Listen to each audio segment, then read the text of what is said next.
It actually started really young, because my mother wanted to be a super good mother, and so she started reading, books on nutrition, and so she had a basic grasp of healthy eating.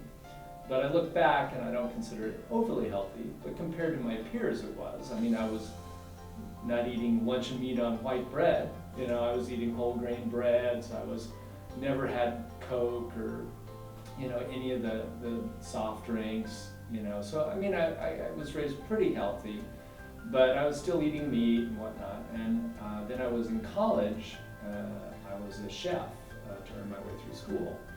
And one night, like every other night, I had 50 pieces of meat on a grill, and the blood's pouring out, and I had an aha moment where it's like, the light bulb went on and the switch turned up, and I was like, what am I doing? There's something wrong with this. Didn't know exactly what. I'd kind of heard a little bit about vegetarianism from another chef, and like the Beatles were vegetarians. So that was like kind of the start of it. But from that night, I never ate meat again. That one night, it was just like, I'm over this. I don't want to eat this.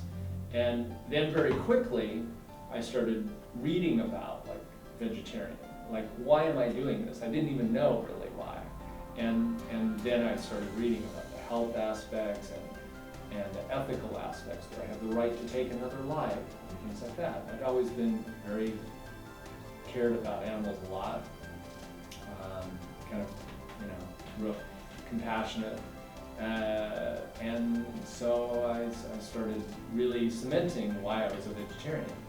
And read the book Diet for New America, which covered every aspect of vegetarianism, including the environmental impact of meat reduction. And I'd been an environmentalist since I was 10. I used to do recycling, and when I was 18, I wanted to open this is kind of funny, I wanted to open a ethanol plant in Los Angeles where I collected stale donuts from donut shops, and then you turn it into ethanol, and the oil that comes out of it you turn into biodiesel. And so I'd always been into environmental things like that. And so, so when I was reading how, impactful eating meat was, that just more cemented things already for me.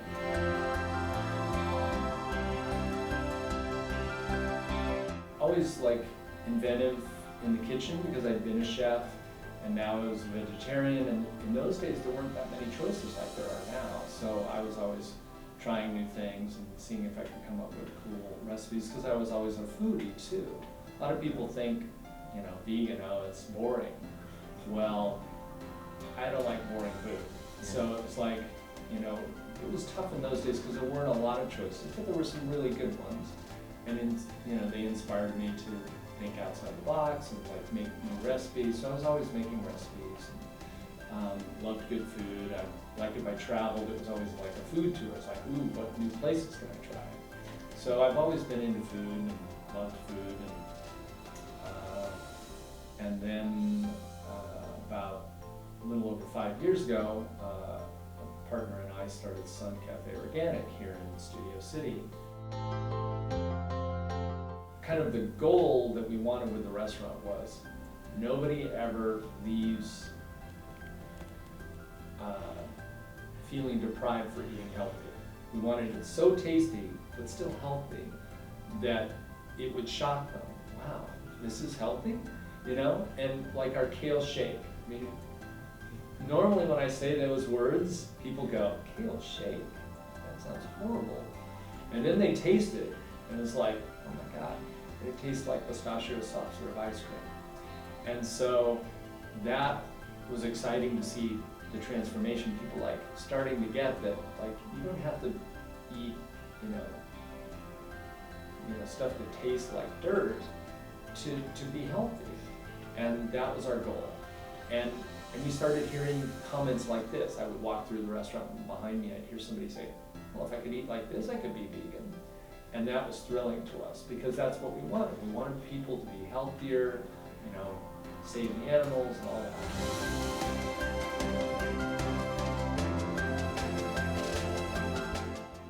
regular customer ate 15 days or 6 weeks in a row with our food as her only food.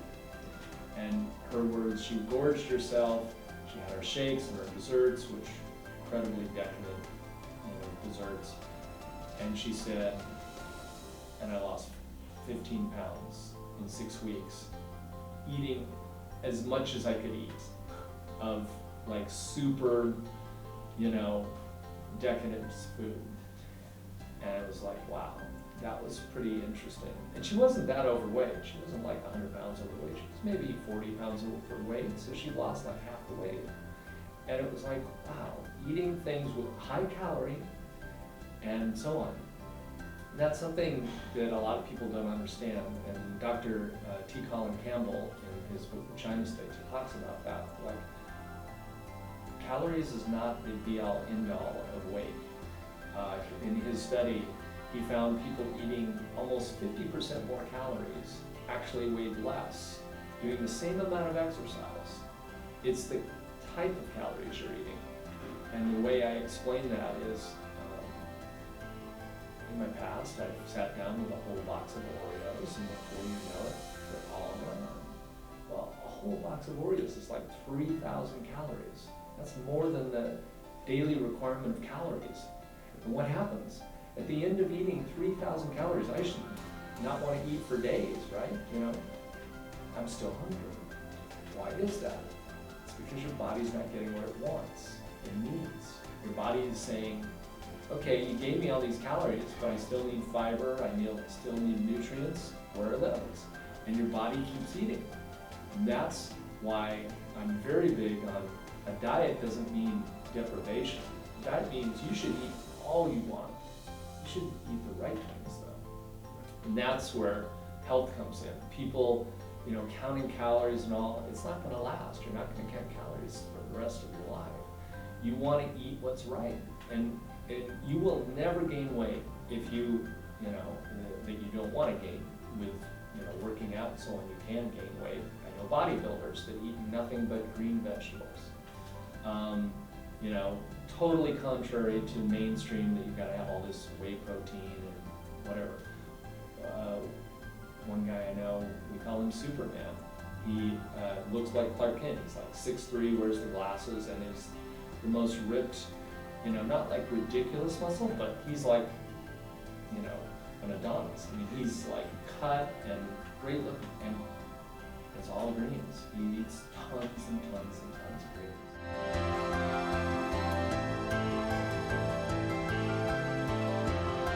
For me, I try and do a minimum of 2 pounds of leafy greens a day. The way I get that down is smoothies, because it's kind of pre-chewed for me. I throw in a banana and some things to make it taste good, but I'll put in kale, chard, parsley, cilantro, collard greens. Really, because that's the nutrient-dense food. They're to me the superfoods of the world. There's lots of great superfoods. The greens are the best. Greens, the color itself tells you something about the green. The green tells you it's full of chlorophyll. Chlorophyll detoxifies the body too. So you've got the nutrient density of greens. There's actual nutrient density index called the ANDI index, created by Dr. Joel Fuhrman.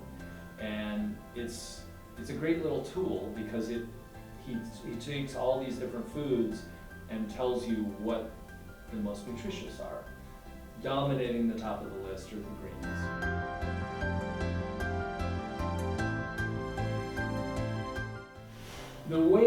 The thing I usually recommend is start with adding greens. Don't change anything else. If you really want to make a change, sure, go ahead and make other changes. But the first change I would make is add greens to your daily diet. And the way I would do it is a smoothie. A nice big, I don't mean a little smoothie like this. I mean a 30, 40 ounce, I do 2 40-ounce green smoothies a day. So a great big monster smoothie to start off the day. And like I said, by greens I mean collards, chard, kale, spinach, parsley, leafy greens, even bok choy is really nutritious for you. Even celery, a lot of people don't give celery enough credit. Celery's got a lot of amazing healing properties. It's very anti-inflammatory, it's got all sorts of great properties. So that's how I'd start.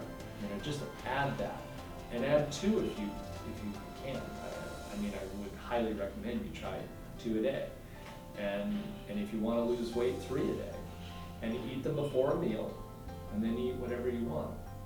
Now, if you want to go further and really start to get healthy, 2 things. 1, if you start the greens, you're going to start feeling a lot better. Even if you're eating fried food and all the crappy stuff and a lot of meat, you'll still feel better. But what will happen is when you start to feel better, you'll want to feel even better. And so rather than the vicious cycle of, eating crappy and like you don't care, and so you eat more crap, it's the reverse. You start feeling better, you eat better. You feel better, you eat more better. You keep wanting to eat better. So, so you start the greens, and then you start eliminating some of the negative things like deep fried. You're eating rancid oil. It's full of free radicals which attack your cells and give you a chance of cancer and all these different things. So give up soft drinks, one of the worst things you could eat. A lot of people think, I'm talking about the sugar, which is certainly very bad. The worst part of soft drinks is they add all this citric acid. It's incredibly acidic. Your body cannot deal with it. It needs a certain pH balance, slightly on the alkaline side. If it gets all this acid, it has to neutralize it. You can't allow that. If your pH varies more than a couple of 0.2 or 3, it's going to have issues. So eliminating sodas and getting rid of all that acid. To give you an idea how bad the acid is, Coke has a pH, I've read, of 2.4, which is very acidic. In other countries where they can't afford chemicals, they actually use Coca-Cola to clean rust off of cars. So that gives you an idea of how acidic it is. If you want to clean your toilet bowl, Coke is amazing because it's so acidic it will eat the lime deposits off the bowl. My grandfather lost all his teeth at age 21 from drinking 7 Cokes a day. Just dissolved the teeth right out of his mouth. It broke down the enamel in his teeth because of the acid, and he lost all his teeth. So, things like that. You can start eliminating some of the bad stuff. But the big thing is, get those greens in you. Fruit too. Fruit's great for you as well, especially the berries are awesome. So start with that, and then that will probably lead you to start questioning, well, what else can I do? That's a good starting place.